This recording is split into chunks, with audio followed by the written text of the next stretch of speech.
Good morning বন্ধুরা, কেমন আছো তোমরা সবাই? আমি তন্ময় আর তোমরা আছো ট্রাভেল উইথ তন্ময়ের সাথে। বন্ধুরা, এখন ঘড়িতে বাজে সকাল 6:50 আর আমি আছি সাঁতরাগাছি স্টেশনে।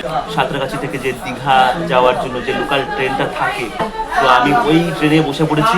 আমি কিন্তু দীঘা যাচ্ছি না, আমি যেমন নাচিন্দা পর্যন্ত। কারণ নাচিন্দায় একটা খুবই জাগ্রত মন্দির আছে, মা নাচিন্দার মন্দির। আমি ওই মন্দিরটাকেই ভিজিট করতে যাচ্ছি আর তোমাদেরকেও দেখাবো কিভাবে তোমরা খুবই কম সময় এক বেলার মধ্যে মা নাচিন্দাকে দর্শন করে তোমরা চলে আসতে পারবে। চলো তাহলে দেখি ট্রেন কতক্ষণে ছাড়ে।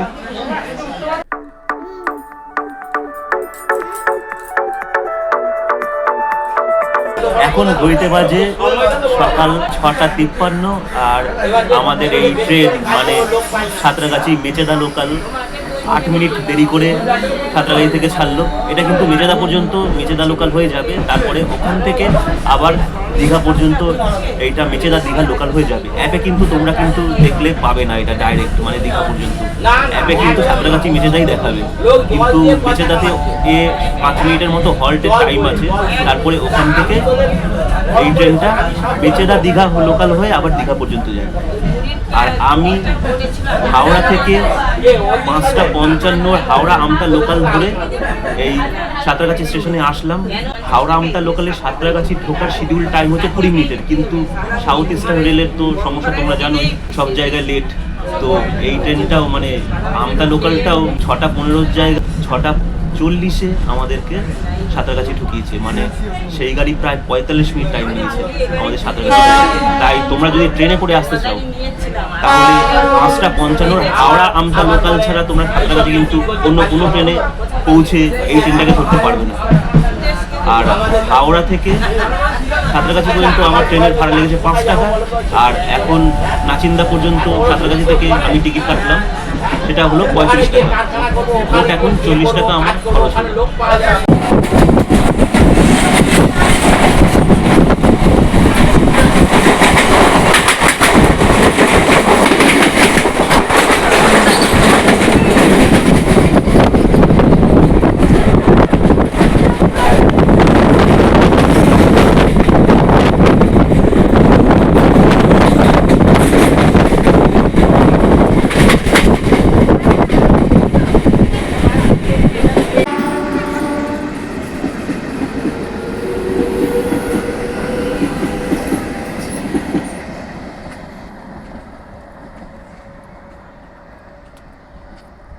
বন্ধুরা, এখন ঘড়িতে বাজে সকাল 10:10 আর দীর্ঘ 4 ঘন্টা 15 মিনিট যাত্রা শেষ করে আমি এখন অবশ্যই পৌঁছালাম নাচিন্দা স্টেশনে। আর এটা কিন্তু সিঙ্গেল লাইনের স্টেশন বন্ধুরা, দেখতেই পাচ্ছ এটা হচ্ছে নাচিন্দা স্টেশন। আর লোকাল ট্রেনের স্টিলের সিটে বসে 4 ঘন্টা 15 মিনিট যাত্রা করাটা খুবই কষ্টকর, একদম পেছন পুরো আমার ব্যথা হয়ে গেল। আর দীঘাও কিন্তু বন্ধুরা 35 টাকাই ভাড়া সাঁতরাগাছি থেকে। তাই তোমরা যদি একা আসো তাহলে নিজেদের পেছন ব্যথা করে আসতেই পারো, 35 টাকা খরচা করে সস্তায় হয়ে যাবে। কিন্তু যদি তোমরা ফ্যামিলি নিয়ে আসো তাহলে ফ্যামিলিদেরকে আমি মনে করি না এই কষ্টটা দেওয়া উচিত, কারণ যদি দেও তাহলে কিন্তু গালাগালি একটাও বাইরে পড়বে না। তাই ফ্যামিলি নিয়ে আসলে অবশ্যই তাম্রলিপ্ত, কান্ডারি বা পাহাড়ি এক্সপ্রেস আছে, এদের এই সব এক্সপ্রেস ট্রেনগুলো ব্যবহার করো। কত আর ভাড়া? সেকেন্ড সিটিংয়ের ভাড়া হচ্ছে 105 টাকা, খুব বেশি একটাও ভাড়া নয়। আর এরকম সস্তায় আসতে গেলে কিন্তু অবস্থা খারাপ হয়ে যাবে। আর অনেক ইউটিউবাররা আছে যে মানে বেশিরভাগ ইউটিউবাররাই সস্তার ভাড়ার কথা বলছে এক্ষেত্রে, কিন্তু সেই সস্তায় আসতে গিয়ে যে কতটা কষ্ট হচ্ছে মানুষের সেই কথাটা কিন্তু বলছে না। ইনফরমেশন দিচ্ছে, কিন্তু ইনফরমেশনটা পুরোটা দেওয়া উচিত। কারণ ফ্যামিলি নিয়ে যদি তোমরা আসো তাদের কিন্তু অনেকই কষ্ট হবে, কারণ লোকাল ট্রেন সবকটা স্টেশনেই দাঁড়াবে আর মাঝখানে অনেক জায়গায় দাঁড়িয়ে পড়ছে। এই জন্য আমার তো আজকে 4 ঘন্টা 15 মিনিটের মতো যাত্রা, এই নাচিন্দা পর্যন্ত আসতেই 4 ঘন্টা 15 মিনিট সময় লেগে গেল। এরপরে দীঘা পর্যন্ত যারা যাচ্ছে তাদেরকে বেলা 11টা দেখাচ্ছে, মানে 5 ঘন্টার ওপরে, 5 ঘন্টা 5 মিনিট হাওড়া থেকে ধরলে। হাওড়া থেকে 5:55 আমতা লোকাল না ধরলে তোমরা কিন্তু সাঁতরাগাছি থেকে এই ট্রেনটা পাবে না। তাই আমার মতে তোমরা যদি একা আসো তাহলে এইভাবে আসতে পারো, অসুবিধা নেই, নিজের কষ্ট নিজেই করলে অসুবিধা হলো না। কিন্তু যদি ফ্যামিলি নিয়ে আসো তাহলে অবশ্যই দীঘা পর্যন্ত যেতে গেলে এক্সপ্রেস ট্রেনই ইউজ করো। আর যদি নাচিন্দায় আসতে চাও তাহলে তো কষ্ট করতেই হবে, কারণ এখানে এক্সপ্রেস ট্রেন দাঁড়ায় না। নাচিন্দা আসতে গেলে তোমাদেরকে এইভাবেই আসতে হবে। আর মায়ের দর্শন করতে গেলে তো একটু কষ্ট করতে হবে, কারণ কষ্ট না করলে কেষ্ট পাওয়া যায় না। তাহলে চলো এবার নাচিন্দা মায়ের মন্দিরের দিকে যাওয়া যাক, চলো। বন্ধুরা, আমি পৌঁছে গেছি মা নাচিন্দার মন্দিরে। স্টেশন থেকে মাত্র 1.5 কিলোমিটারের মতো এর দূরত্ব। আমি হেঁটেই চলে আসলাম। আর এই দেখো পুরো করিডোরটা। আর এই দিকটা হচ্ছে ন্যাশনাল হাইওয়ে 116 বি। এই রাস্তাটা সোজা দীঘা চলে যাচ্ছে। আর এই হচ্ছে মায়ের মন্দির। চলো মায়ের মন্দিরটাকে তোমাদেরকে ঘুরিয়ে দেখাই, ভেতরটা দেখি, চলো।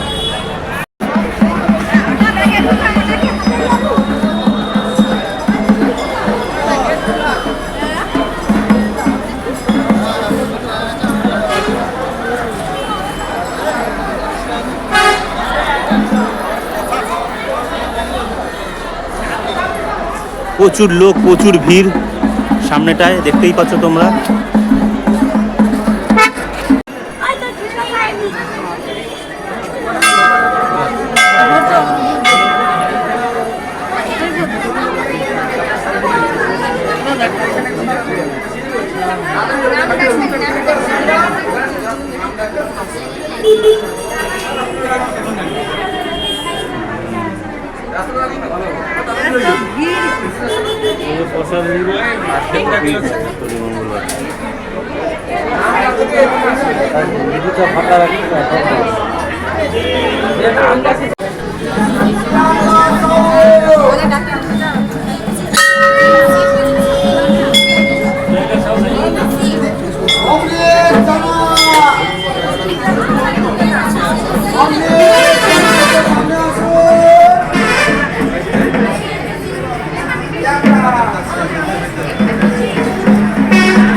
বন্ধুরা, মা শীতলা এখানে মা নাচিন্দা নামে পরিচিত।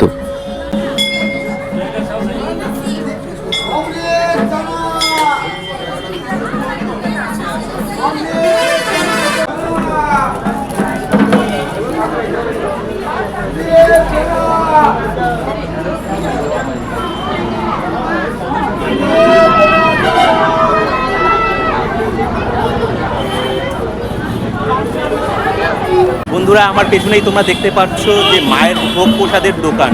মানে এখান থেকেই মূলত সবাই ভোগের সামগ্রী কিনে মায়ের কাছে নিবেদন করেন।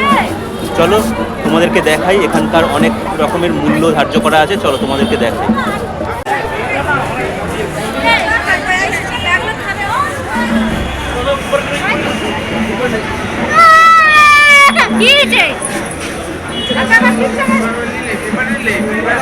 এখানে একটা গাছ আছে,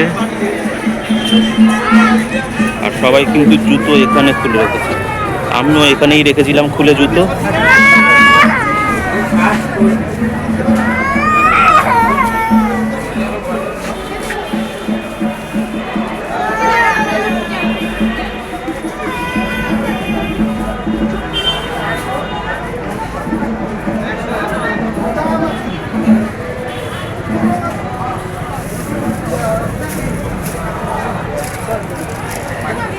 ওটা তখন ভাঙতলা আসতে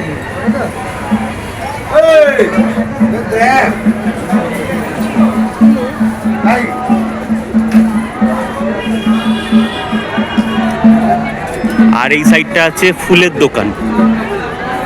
ফুল, মায়ের ওড়না, চেলি কাপড় সব এই দিকটা বিক্রি হচ্ছে।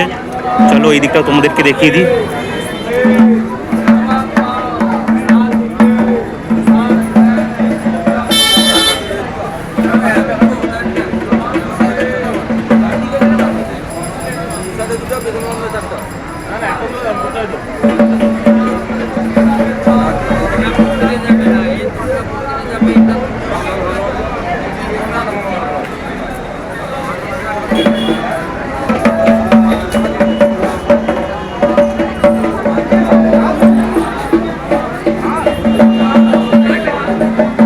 এইদিকে একটা মন্দির আছে, ঠিক মায়ের এই মন্দিরের পাশেই।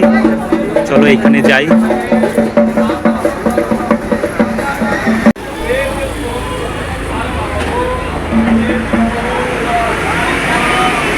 কি ব্যাপার, কোথা দিয়ে এসছো তুমি?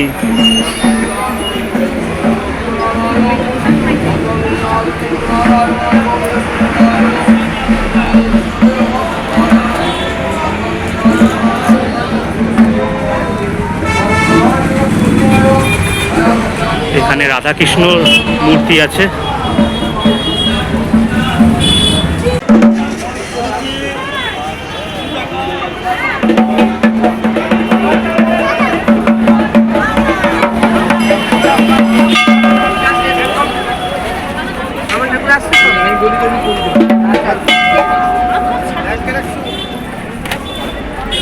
এখানে সবাই নিজেদের গাড়ি নিয়ে এসে পুজো দিচ্ছেন, যেখানে সাধারণত সব মন্দিরেই এগুলো করা হয়ে থাকে। আর আমাদের নাচিন্দা মা খুবই জাগ্রত।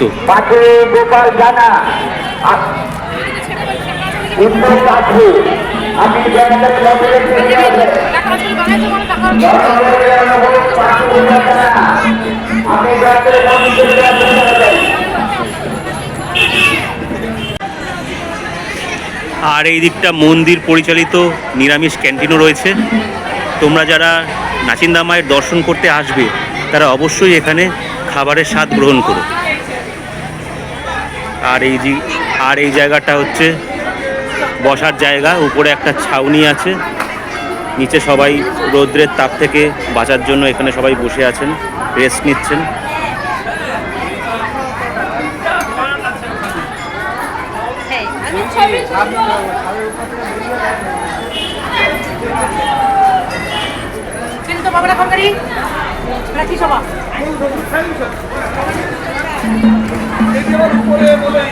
আর এইদিকে উপরটা গিয়ে দেখে আসি উপরে কি আছে।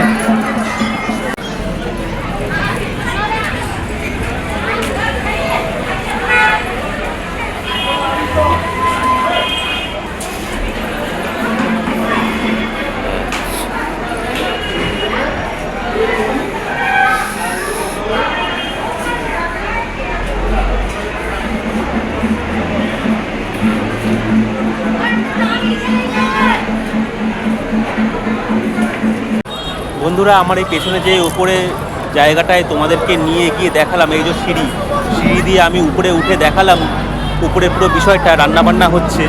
তো এখানে মায়ের ভোগ রান্না হয়, মানে মায়ের ভোগ রান্না করা হয়, কিন্তু এই ভোগটা কিন্তু সর্বসাধারণের জন্য নয়।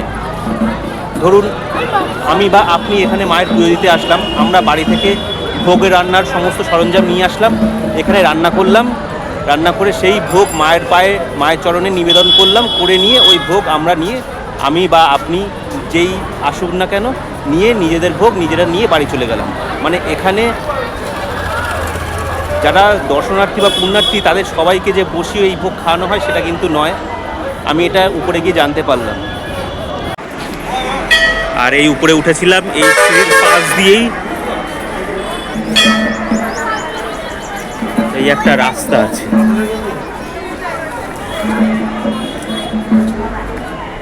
এইখান দিয়ে পুকুরে যাওয়া যায়। মন্দিরের পেছনে বেশিরভাগ জাগ্রত মন্দিরে, মানে সব জাগ্রত মন্দিরেরই একটা নিজস্ব পুকুর থাকে।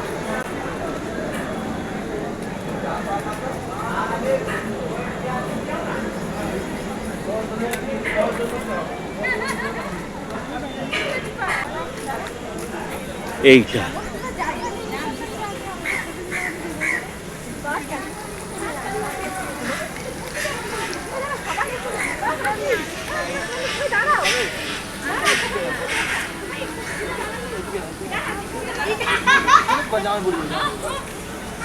আর এইটা হচ্ছে মন্দিরের পিছনটা পুরো। এই দিকটা মন্দির, মন্দিরের পিছনেই পুকুর। আর এখানে স্নানাগার আছে কেবলমাত্র মহিলাদের জন্য। যারা পূজা অর্চনা করতে আসবেন, মহিলারা স্নান করতে চাইলে এখানে স্নান করতে পারেন।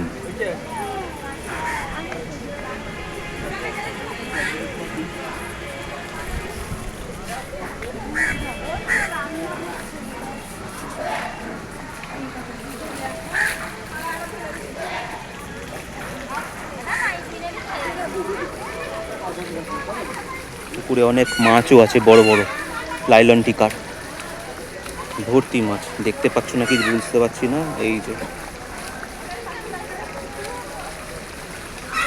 এই দেখো মাছ ভর্তি পুকুরে।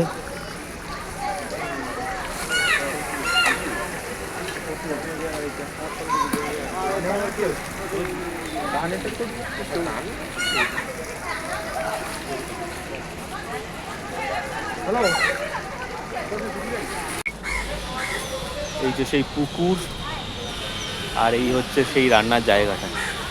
ওপরে উঠে তোমাদেরকে দেখিয়েছিলাম এই পিছনটা স্নানের জায়গা মহিলাদের জন্য, আর এই হচ্ছে পুকুর। নাচিন্দা স্টেশনে আবার চলে এসেছি। পুরো মন্দিরটা তো তোমাদেরকে যতটা আমি পেরেছি ততটা ঘুরিয়ে দেখিয়েছি। তোমাদের এ বিষয়ে যদি আর কিছু জিজ্ঞাসা থাকে মন্দির সম্পর্কে, বা মন্দিরে কিভাবে পুজো দেওয়া বা কিছু যদি জিজ্ঞাসা থাকে তাহলে অবশ্যই কমেন্ট করে জানিও। আর ভিডিওটা ভালো লাগলে একটা লাইক দিয়ে দিও। আর আমি ঠিক যেইভাবে আজকে এসেছিলাম এই নাচিন্দা স্টেশনে, ঠিক সেইভাবেই আবার ফিরে যাব। কারণ দীঘাতে যে ট্রেনটা গেছে, মানে যে ট্রেনটা করে আমি নাচিন্দাতে নেমেছিলাম, সেই ট্রেনটা তো দীঘা পর্যন্ত গেছে। তো ওটা আবার ব্যাক করছে। 12টার সময় দীঘা থেকে ছাড়ার কথা। এখনও 10 মিনিট টাইম বাকি আছে। এখন ঘড়িতে বাজে 12টা 50, 10 মিনিট এখনও টাইম বাকি আছে। আমি স্টেশনে চলে এসেছি। এটা তো সিঙ্গেল লাইন স্টেশন, দেখতেই পাচ্ছ একটাই লাইন। তোমাদেরকে দেখাচ্ছি, দেখো একটাই লাইন। তো এখনও 10 মিনিট বাকি আছে যেহেতু, তো এই ট্রেনটা করেই আমি আবার সাঁতরাগাছি ব্যাক করব। আবার ওখান থেকে আরেকটা ট্রেন করে হাওড়া। যেভাবে এসেছিলাম ঠিক সেইভাবেই। আর তোমাদেরকে বলছি, দীঘা যাওয়ার জন্য ফ্যামিলি নিয়ে এই ট্রেনটাকে অ্যাভয়েড করো। কারণ তোমাদেরকে তো সমস্যাটা আমি বললামই, কী ধরনের সমস্যা হতে পারে। 4 ঘন্টা বসে লোকাল ট্রেনে জার্নি করা ফ্যামিলি নিয়ে খুবই কষ্টকর। নিজে একা করছো ঠিক আছে, কিন্তু ফ্যামিলিকে কষ্ট দেওয়াটা ব্যাপারটা ঠিক না। ওনারা তো জানেন না যে ব্যাপারটা কি হতে পারে। লোকাল ট্রেন, এক্সপ্রেস ট্রেন হলে ঠিক ছিল, টাইমটা কম লাগতো, সব স্টেশনে দাঁড়াতো না, ঠিক আছে। লোকাল ট্রেনে দীঘা পর্যন্ত কম পয়সা বাঁচাতে গিয়ে এদিকে শারীরিক কষ্ট। ওই কথাই আছে না, সস্তার দুরাবস্থা, ঠিক সেরকম। সব ইউটিউবাররাই বলে, মানে অনেক ইউটিউবারদের আমি বলতে শুনেছি বা দেখেছি যে 35 টাকায় দীঘা। 35 টাকা খরচ করতে গিয়ে যে শরীরের যে এক্সট্রা যে খাটনিটা হচ্ছে, সেটা আর কোনো ইউটিউবারকে আমি বলতে দেখিনি। তোমরা যদি বলতে দেখে থাকো তাহলে কমেন্ট করো। সুতরাং মানুষকে যখন বলা হচ্ছে তখন পুরোটা বলা উচিত আমার মতে। তাই আমি বলছি যে তোমরা যদি দীঘা আসতে চাও তাহলে তাম্রলিপ্ত এক্সপ্রেস ধরো। সকাল 7টার সময় হাওড়া থেকে ছাড়বে, সেকেন্ড সিটিং ভাড়া মাত্র 105 টাকা। তো ওটা করে তো আসাই যায়, খাটনিও হবে না, আরামেও তোমরা আসতে পারবে, পরিবারের কষ্টও হবে না। আর আজকের ভিডিওটা সম্পর্কে যদি তোমাদের কোনো কিছু কোয়ারি থাকে তাহলে কমেন্টে অবশ্যই জানিও। ভিডিওটা ভালো লাগলে একটা লাইক দিয়ে দিও। চ্যানেলে নতুন হয়ে চ্যানেলটা সাবস্ক্রাইব করে নিয়ে বেল আইকনটাকে অন করে দিও। তাহলেই আমার পরবর্তী সমস্ত ভিডিওর আপডেটের নোটিফিকেশান চট করে তোমাদের মোবাইল স্ক্রিনে পৌঁছে যাবে। বন্ধুরা, আজকের ভিডিওটা আমি এখানেই শেষ করলাম। পরবর্তী দিনে আরও অসংখ্য এই ধরনের ভিডিও নিয়ে তোমাদের সামনে চলে আসবো। ভালো থেকো, সুস্থ থেকো, টাটা।